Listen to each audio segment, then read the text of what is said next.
The spoon never made it to her mouth. She just froze mid-bite, her gaze fixed on the text message lighting up my phone screen on the counter. Her hand trembled slightly, her soup cooling in the bowl, but she said nothing. I didn't need to check the message. I already knew what it was. Another silence. Another reminder.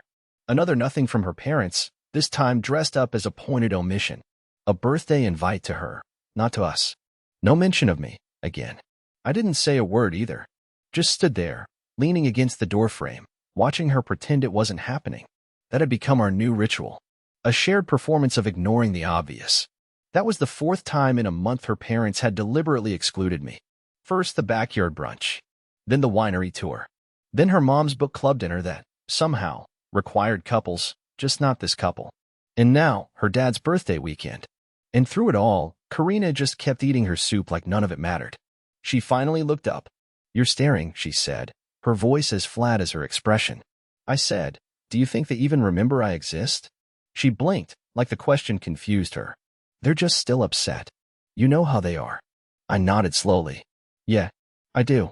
They erase people who don't bow low enough." Her lips pressed into a thin line. She set the spoon down gently. This again. No anger. Just exhaustion, like I'd asked her to recite the same boring story one too many times. "You think this is nothing?" I asked. "They feel disrespected," she said. "They're family. And I'm not." She didn't answer. Just reached for her phone, typed something quickly, and turned the screen face down. The silence was thicker than the soup. I walked out without another word. That night, I didn't sleep. I sat in the dark living room for hours, watching the glow from the fridge paint strange patterns on the walls. Around 3 a.m., I opened my laptop. By 3:12, I had a flight. One way. I didn't even pick a location I loved, just someplace they'd never think to look. By morning, I was gone. No note. No dramatic speech. Not even a door slam. Just silence. And now, weeks later, I still haven't heard a word. Not from Karina. Not from her parents. Not from anyone in that smug, smiling, judgmental circle that used to clink wine glasses while mocking my career, my clothes, my laugh, my everything. They made me invisible. So I disappeared. But the thing about silence is it doesn't last forever. Eventually, something echoes back. And what echoed wasn't just shocking. It was unforgivable. I landed in Denver under a false name.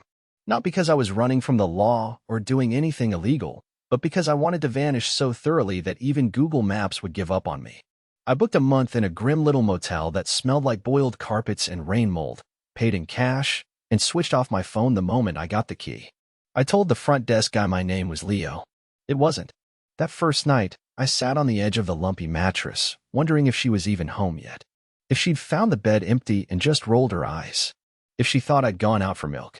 I imagined her walking around the house in that oversized sweater, looking at her phone, checking the garage, then going back to bed without asking a single question. I waited for the panic to come. For the "where are you?"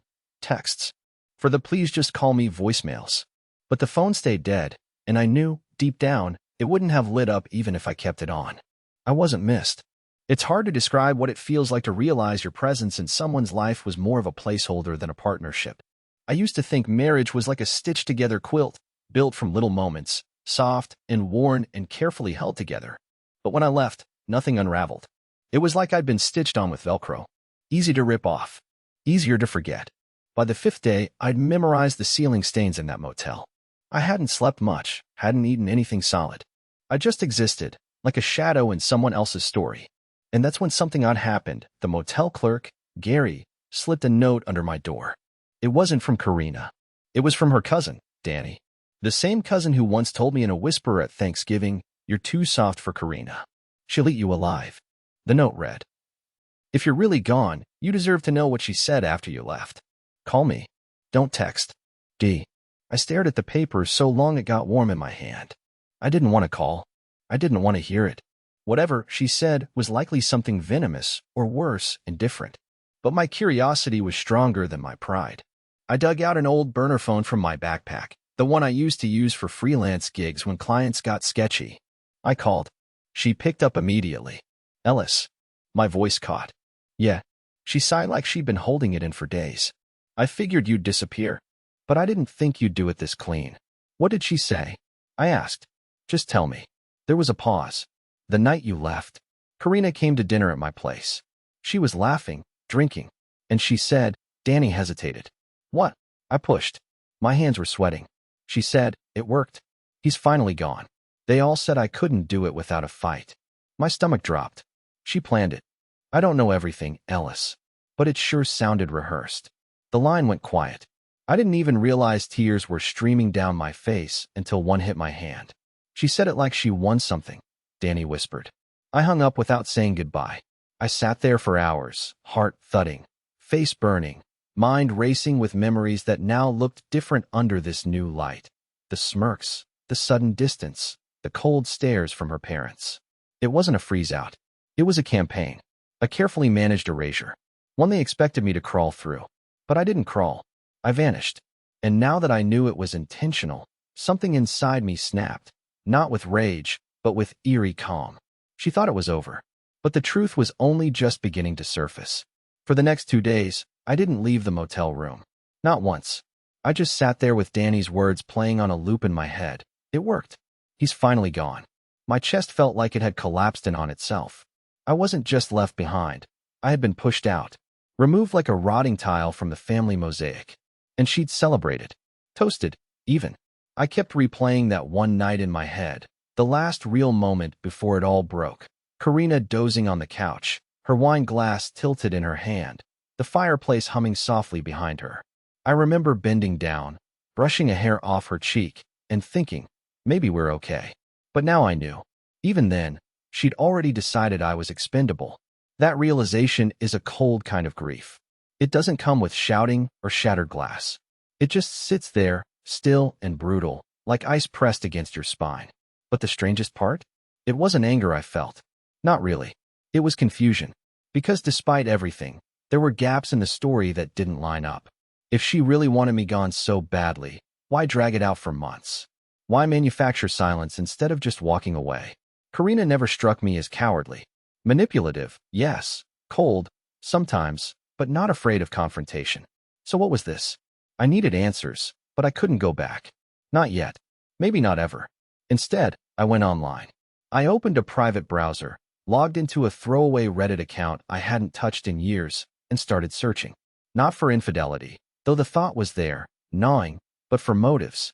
Threads like, why would a spouse force someone out instead of filing for divorce? Or have you ever been erased from your own marriage? One comment stuck with me. Some people don't want to break up. They want a clean narrative. If you leave, they get to say you abandoned them. They stay the victim. I stared at that comment until my eyes stung. Was that it? Was I just the villain in someone else's play? By the end of the night, I made a decision. I wouldn't reach out to Karina, but I would start documenting everything. Not for revenge. Not yet. But for truth. For myself. For the version of me that had been slowly buried under polite smiles and passive-aggressive dinners and wine-fueled rewrites of reality. I pulled out an old USB drive from my backpack, one she didn't know I still had. It was full of receipts, scanned letters, even voice memos from times I'd felt too small to say things out loud. There were recordings too, one she forgot I'd saved, including one from 3 years ago when she accidentally left her phone on speaker during a call with her mother.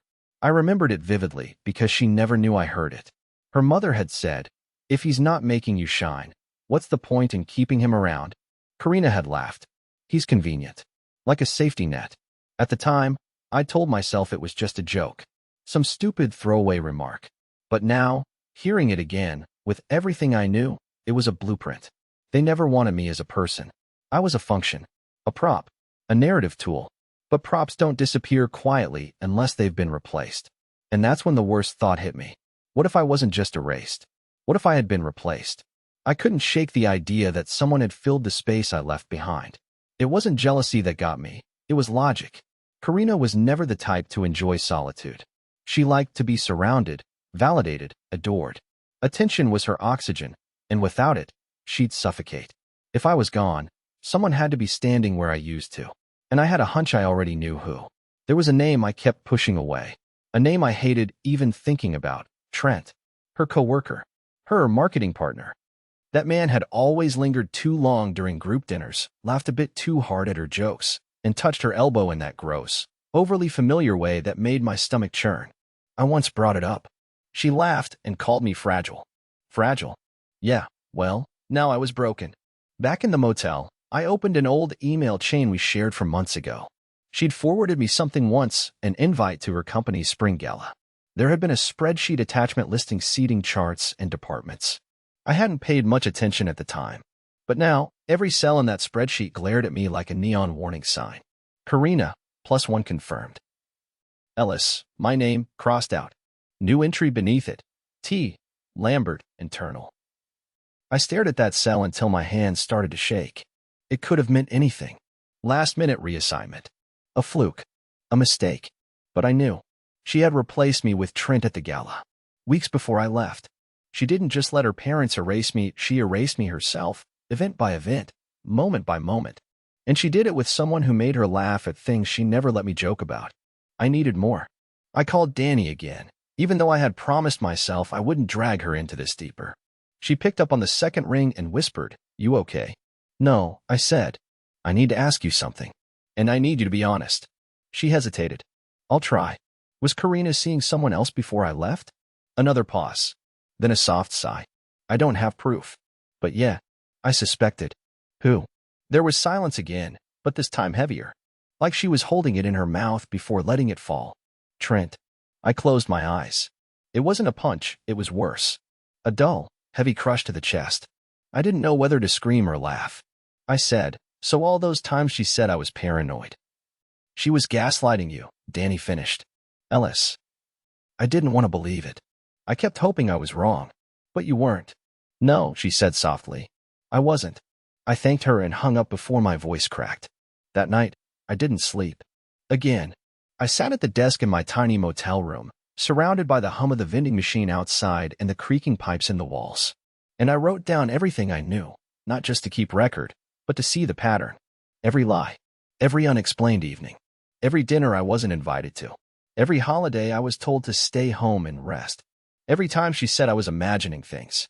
I wasn't imagining anything. I was being replaced in real time. And the part that haunted me most wasn't that she had found someone else. It was that she made me feel guilty for suspecting it. She made me feel like I was the problem. The insecure husband. The clingy fool. The irrelevant man who should be grateful just to exist on the edges of her life. But now I knew. I had been edged out on purpose. So why hadn't they just told me? What were they waiting for? And that's when it hit me. Maybe I wasn't supposed to disappear quietly. Maybe I was supposed to snap. Maybe they were counting on it. The idea kept circling in my mind like a buzzard.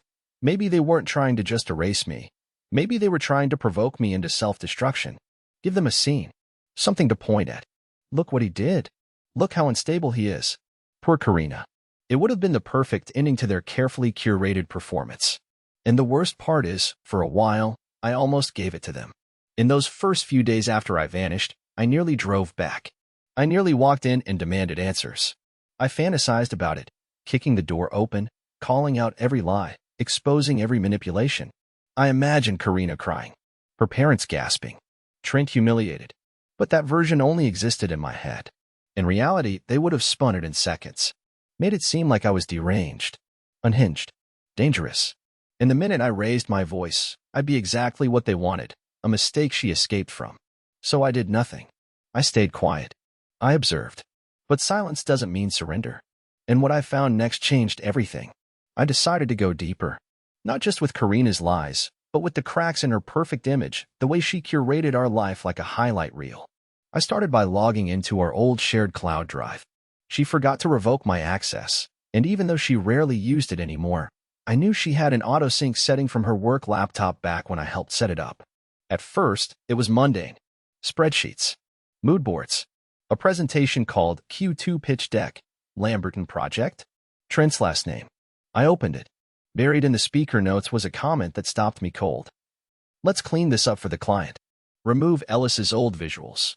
Kay doesn't want any trace of him left. Kay, Karina, doesn't want any trace of him left." I sat back in the plastic motel chair, chest pounding, while rising in my throat. I wasn't just removed from family dinners. I wasn't just replaced socially. She was rewriting professional history, deleting my design work from shared projects, erasing my name from pitch decks I had helped build when she first joined the company. She had used my ideas, my mock-ups, my long weekends of unpaid help to climb, and now she wanted to whitewash the scaffolding. I took screenshots, backed up every file I could, But then I noticed something even stranger. There was a folder inside the cloud drive. It was titled Legal Personal. Most of it was encrypted or inaccessible, but one PDF opened without password protection. It was a template, a financial affidavit. I recognized it instantly. It was the kind required for divorce filings. It had been downloaded 6 weeks before I left. 6 weeks. That was before the lentil soup incident, before the silent treatment, before everything. She had been planning this for months. And yet, she never filed. There was no petition, no email from a lawyer, nothing official, just the blueprint waiting quietly in the dark. That's when I realized she didn't want a divorce. Not right away. She wanted leverage. I wasn't just being erased, I was being slowly reduced to nothing. So when she did finally cut the cord, no one would ask why. Because by then, in everyone else's eyes, I would have already been gone. And that terrified me. Because it meant I wasn't in a normal failed marriage. I was in a psychological campaign. A quiet, smiling assassination of identity. No screaming. No bruises. Just strategic silence, isolation, and redirection. They say people don't notice when you're drowning if you do it quietly enough. I was halfway to the bottom before I even noticed I couldn't breathe. I called Danny again. I told her everything, the documents, the decks, the hints. She was quiet for a long time. Then she whispered, "Ellis, there's something I didn't tell you. Something I only found out last week." My heart stopped. "What is it?" I asked. She hesitated, then said, "I don't think she was planning to leave you." Then what was she doing? She was planning to inherit you. I didn't understand. Inherit? She's been talking to your business partner. About buyouts. About transferring your shares. About your accounts. That's impossible. She has no stake. Exactly, Danny said. But if you disappeared long enough, if you looked unstable enough, if the right paperwork was filed. My stomach turned. This wasn't about heartbreak. It wasn't even about infidelity anymore. It was about control. And maybe even something worse. I barely remember hanging up the phone. Danny's voice echoed in my ears like distant thunder as I stumbled backward into the flimsy motel chair. She wasn't planning to leave me, she was planning to inherit me. That single sentence shattered whatever illusion of denial I had left. This wasn't abandonment. This was a maneuver. And I was the pawn, removed from the board so she could collect whatever was left behind. I thought about all the strange financial moves I'd overlooked, the casual questions Karina asked about my life insurance policy a few months ago, the accidental login to our joint retirement account, the sudden suggestion that I let her handle our taxes this year. At the time, I was just grateful she was showing interest. Now I could practically hear the cash register ringing in her smile. I opened my banking app, praying I was just spiraling, that I was paranoid, bitter, broken. But the numbers didn't lie. 2 weeks after I left, Karina had initiated a change of address on our joint statements. Everything now routed to a P.O. box registered under her maiden name. A subtle move. One I never would have seen if I hadn't logged in that night. She was shifting control. Digit by digit. Step by quiet, bloodless step. I called my bank. Froze every shared account. Transferred what I could to a separate card I kept hidden for emergencies, a card she didn't even know existed. Then I contacted my business partner, Greg, whom I hadn't spoken to in over a month.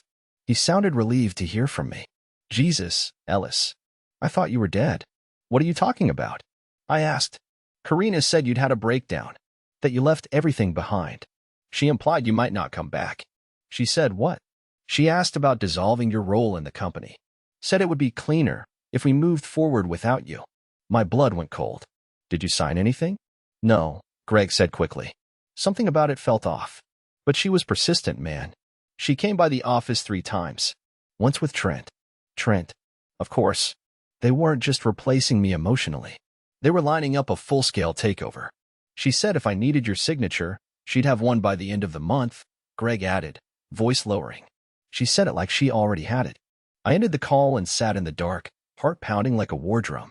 This was no longer a story about betrayal. It had shifted into something colder, more calculated. I wasn't just forgotten. I was being liquidated. They wanted me to disappear, mentally, legally, and financially. They were counting on my silence, counting on my shame, counting on the fact that I had always been the type to retreat instead of explode. But they made one mistake.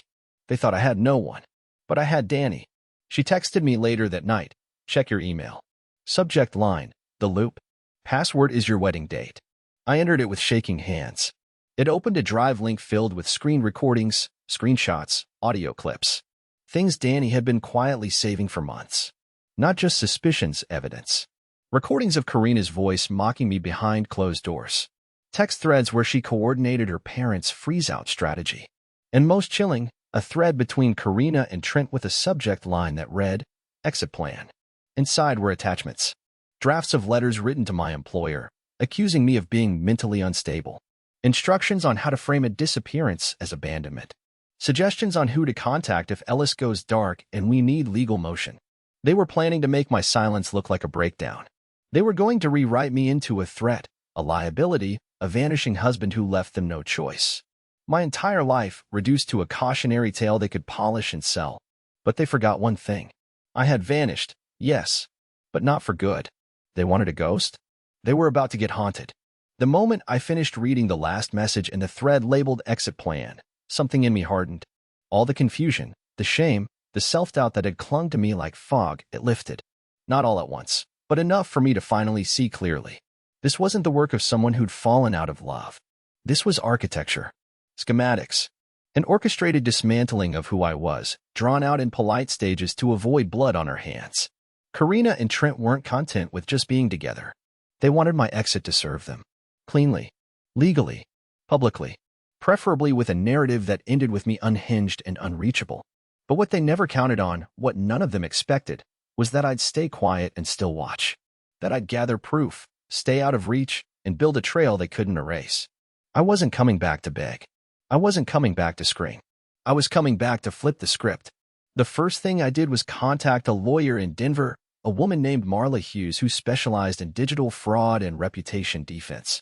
Danny had a friend who'd used her during a corporate slander case, and when I told her what I had, she asked for access to the files immediately.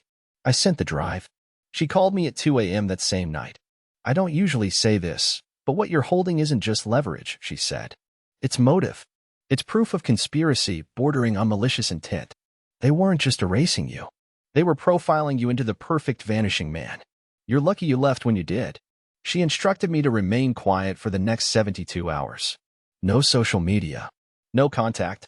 She needed time to file a protective order against any misuse of my name, financial assets, or intellectual property. It was like watching a dam crack in slow motion and realizing I didn't have to plug the holes anymore. I just had to document the flood. But I wasn't just thinking legal.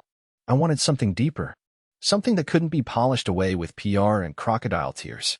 So I crafted my own kind of message, one I knew would reach them not through courtrooms, but through discomfort. A digital breadcrumb trail leading right to the moment they'd realize I knew everything.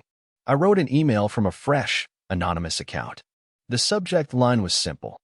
Ghosts don't stay dead forever. Inside, there were no threats. No pleas. Just 6 carefully chosen screenshots. One of the spreadsheet where Trent replaced me on the gala guest list. One of the speaker notes asking to remove my visuals. One of the draft financial affidavit. One of the email thread with Greg. And 2 of the most damning texts between Karina and Trent. One where they discussed how to use my silence, and another where Trent asked, "What if he shows up again?" And Karina replied, "He won't. He's too weak." That's why this works. I scheduled the email to be sent at 3:33 a.m., the hour where people are too tired to pretend, too wired to sleep, and just paranoid enough to panic. Then I waited. I didn't have to wait long. By 4:07 a.m., Danny texted me. "They're losing it." Karina called her mom in a frenzy. "Trent apparently thought you'd left the country for good. What did you do?" I didn't answer. At 6:14 a.m., I got a voicemail from a number I didn't recognize. I played it on speaker. It was Karina. "Ellis. I don't know where you are. I just want to talk. Please. I think there's been some confusion. Just call me back." Confusion. That word sat in my chest like poison. After months of plotting, surveillance, and manipulation, now she wanted to act like it had all been a misunderstanding? She didn't want to talk. She wanted to reset. She wanted to get ahead of the unraveling narrative. But I wasn't finished. Later that morning, I posted an anonymous tip on the HR compliance portal for Karina's company, attaching the very same screenshots and pointing them toward behavior that violated corporate code, misusing a former employee's work, fabricating performance reviews, attempting to undermine a co-founder through falsified claims. I didn't need revenge. I just needed exposure. By the next day, my lawyer had filed the necessary motions to secure my assets and legally challenge any attempt to alter my ownership stake. Greg called me again, shaken. Ellis, she came by the office looking like she'd seen a ghost. She asked if we'd spoken. I told her you were well. That was all. I didn't ask what her face looked like in that moment. I could already picture it. A perfect blend of disbelief and dread. She had designed the story of a man who disappeared. But now, the story was writing itself. And the ghost? He had a voice again. The funny thing about disappearing is that, at some point, you start to realize it was never about running away. It was about making space to breathe, space to see clearly, space to finally ask the right questions without someone else twisting the answers. By the time the legal process started to take shape, when restraining orders were in place, asset transfers halted, and her false claims officially exposed, I wasn't angry anymore. I wasn't even sad. I had already buried the version of me she tried to erase. And in its place, something steadier had grown. Karina tried to reach me 6 more times in the following week. Emails, voicemails, even a handwritten letter sent through Danny, asking if we could meet for closure. But closure was never hers to grant. The second she decided I was easier to replace than respect, she forfeited her role in my story. As for Trent, he left the company. Internal investigations began the moment HR reviewed the evidence, and while I never learned the full fallout, I heard enough to know he didn't land gently. Karina, stripped of her clean narrative, quietly withdrew from every social space she once dominated. Her parents? They never reached out. And that was fine. They had never seen me, not really. And I had no more desire to be visible to people who only saw what they could use. What mattered was this: I had my name back, my business intact, my finances protected, my truth defended. But most importantly, I had me back. With Danny's help, I relocated to a quiet little town in northern Oregon. I got a modest place near the coast, nothing fancy, but full of light. I started consulting again, remote projects, solo clients. Work that didn't drain me or make me feel like a background character in someone else's performance. Some days, I still think about the life I left behind. The dinners, the routines, the version of love I clung to even as it turned to smoke in my hands. But I don't miss her. I miss who I was trying to be for someone who never really looked at me. Now, I look at myself. Last week, I had lunch with a client who brought his wife along. She smiled at me like I was a real person, not a placeholder or a stepping stone. After they left, I sat at the beach for a long while, watching the waves wipe the sand clean over and over again. And I realized something I hadn't understood before: leaving wasn't the end of my story. It was the beginning of my actual one. I don't need revenge. I don't need the world to know what she did, because I know what I survived. And that's more than enough.